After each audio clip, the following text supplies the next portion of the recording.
My proudest legacy will be that of a peacemaker and unifier. That's what I want to be, a peacemaker and a unifier. I'm pleased to say that as of yesterday, one day before I assumed office, the hostages in the Middle East are coming back home to their families.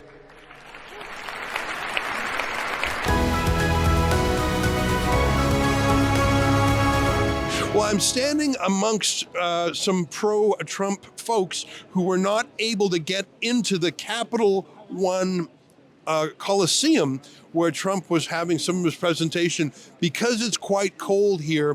What was going to be an outside presentation was moved inside. Many people, and I would be one of them, also think there was likely a security issue. It is indeed cold outside, quite cold, but I think that security concerns are at a fever pitch.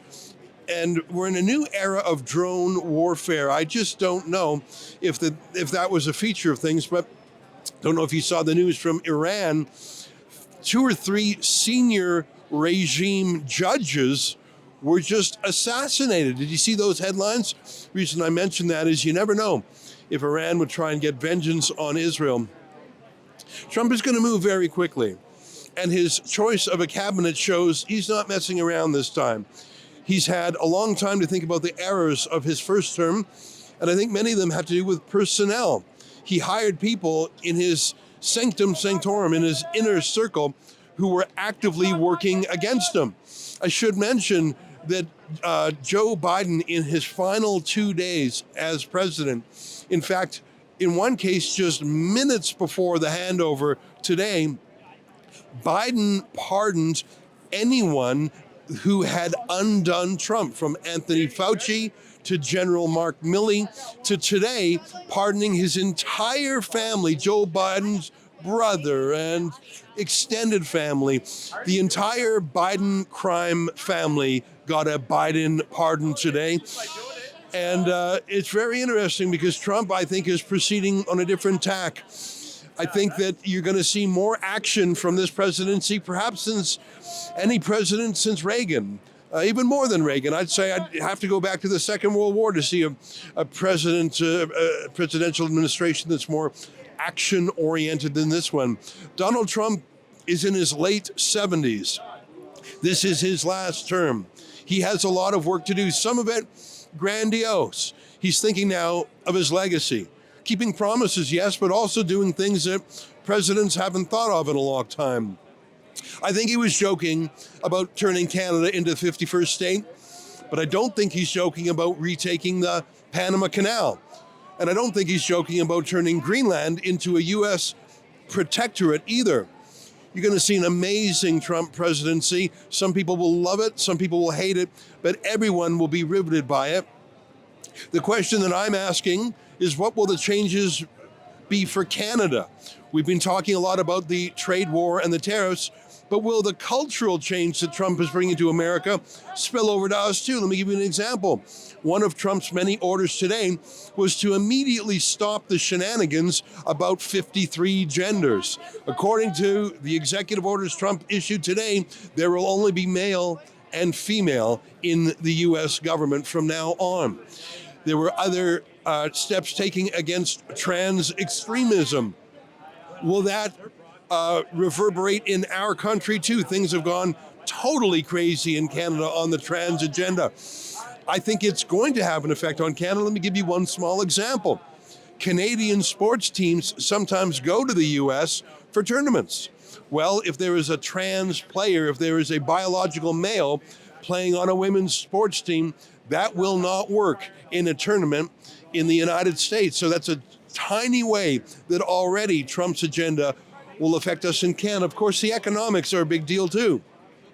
Trump has promised an agency called DOGE, Department of Government Efficiency, which will be led by Elon Musk. If the United States really does dismantle a significant amount of its regulatory burden, it will put pressure on Canada to do the same. Right now, Canada's headed in the opposite direction. I remind you that on April 1st, barely 2 months from now, Canada's carbon tax will actually go up. How on earth can ordinary Canadian businesses let alone ordinary Canadian residents, compete with the United States that will be cutting taxes, cutting the size of government, and unleashing economic opportunity. It really will cause a brain drain from Canada and a capital drain if Canada doesn't change course. What's also interesting to me is who the Liberals are putting up. We talked about Chrystia Freeland, the other leading choice, of course, being Mark Carney. Both of them World Economic Forum directors. What a stark contrast with Donald Trump, who's the anti-globalist. By the way, my teammates, Sheila Gunn-Reid and Avi Amini, are in Davos today, their first day on the ground reporting. I will be making my way there tomorrow to join them. Interestingly, Donald Trump will be giving a speech at the World Economic Forum this year by video link. He won't be flying to Davos. I expect it'll be similar to his last speech there, which is to trumpet American values and basically say to the world's investors, if you're serious about prosperity, come to America, invest in America.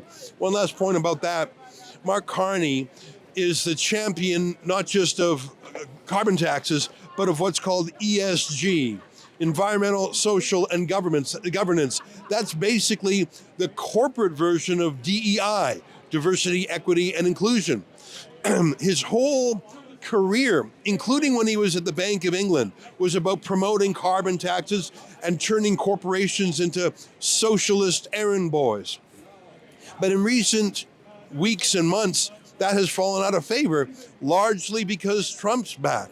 And so you see major banks from around the world, including major Canadian banks, abandoning the green projects that Mark Carney had worked on ensnaring them.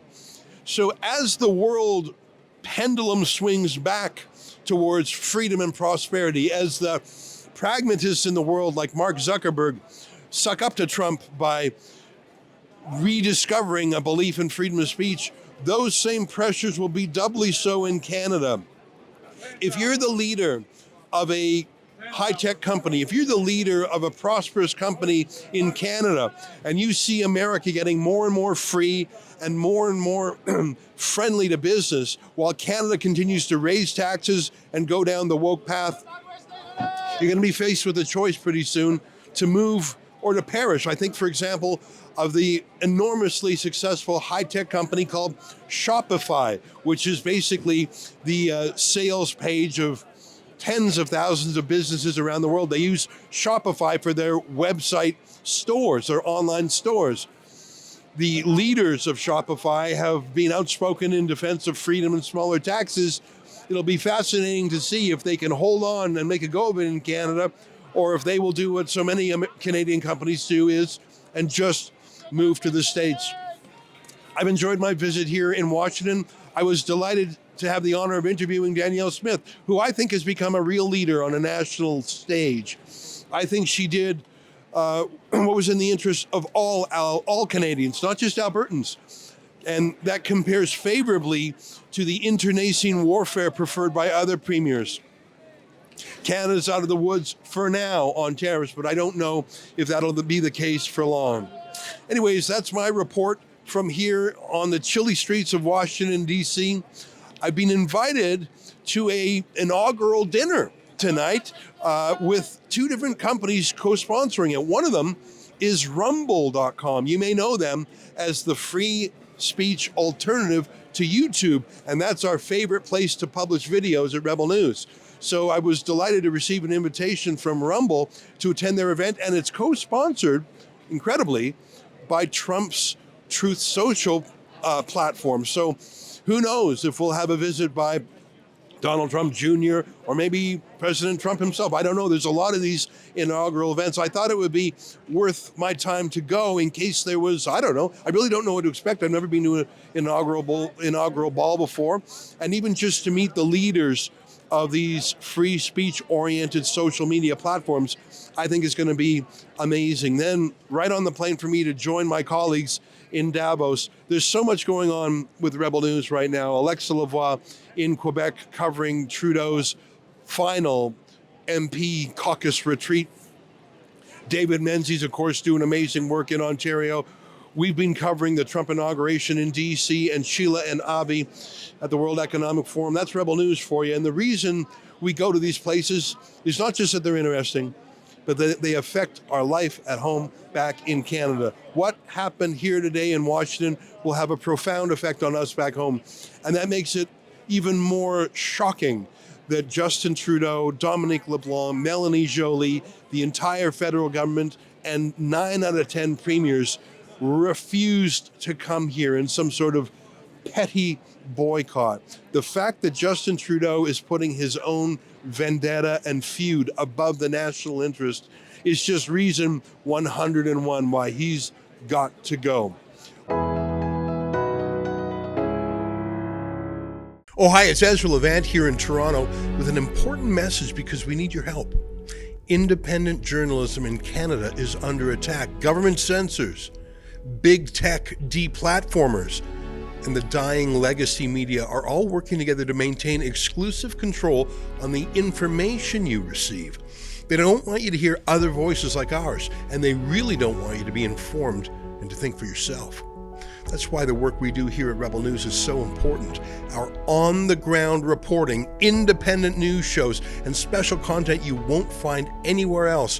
It's all designed to give you trustworthy information and alternative viewpoints so you can decide for yourself. We don't get government money, and we are not owned by some big global conglomerate. We're funded by people just like you, so please support independent journalism and help us continue our work by subscribing and becoming a Rebel News Plus member today, right here on the page. Go to rebelnewsplus.com.